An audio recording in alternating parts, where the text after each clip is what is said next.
If you ever tried naming something, you probably come across list of naming types. Descriptive, acronymic, invented, suggestive, so on. It all sounds theoretical, until you see what they really do. I decided to show how different name types actually work. Not on a product, but through art. My wife was in Paris last week and sent me a photo from the Musée d'Orsay. Gustave Courbet, the origin of the word. I couldn't stop thinking about it. Not the painting itself, but the name. And this painting is a perfect example of how a title can completely shift perception. In 1866, Courbet painted one of the most provocative works in art history, a simple, human, unfiltered image of the female body.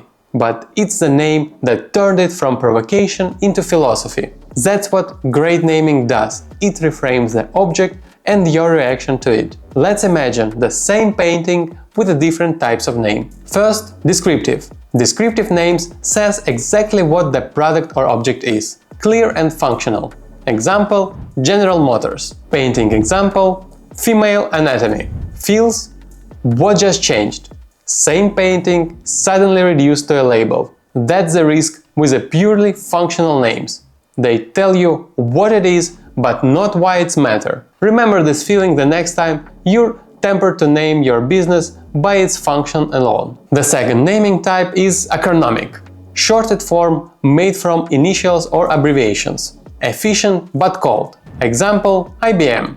In case of painting example, it can be DH after the model's initials. Hear how distant that sounds.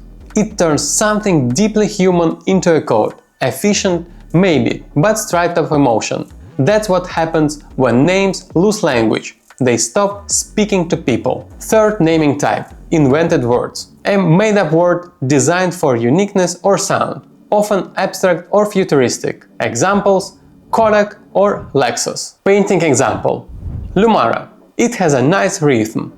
You can trademark it easily, but it feels hollow, like something with no story inside. You can remember the sound, but not the soul. And that's the danger when the name looks smart but means nothing. Next naming type, Portmanteau. A fusion of two words to create a new one, combining meaning and surprise. The great examples, Pinterest and Groupon. Painting example, Famous, from female and ethos. Clever, even poetic, but also too rational. Sometimes that speaks to logic, not emotion. It can build distance instead of connection. Suggestive names. Doesn't describe directly. It evokes an idea, emotion or story. Examples, ritual, notion. Painting example, the origin of the word. Do you feel it? It's about creation, life, humanity. You don't just see the image, you enter the meaning. That's the power of a suggestive name. It expands what something is into what it represents. That's naming. It doesn't describe what you see, it defines what you feel.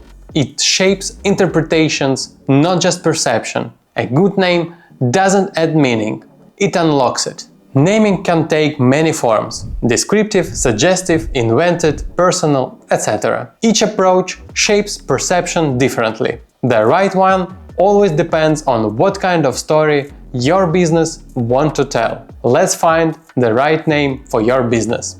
Name worm.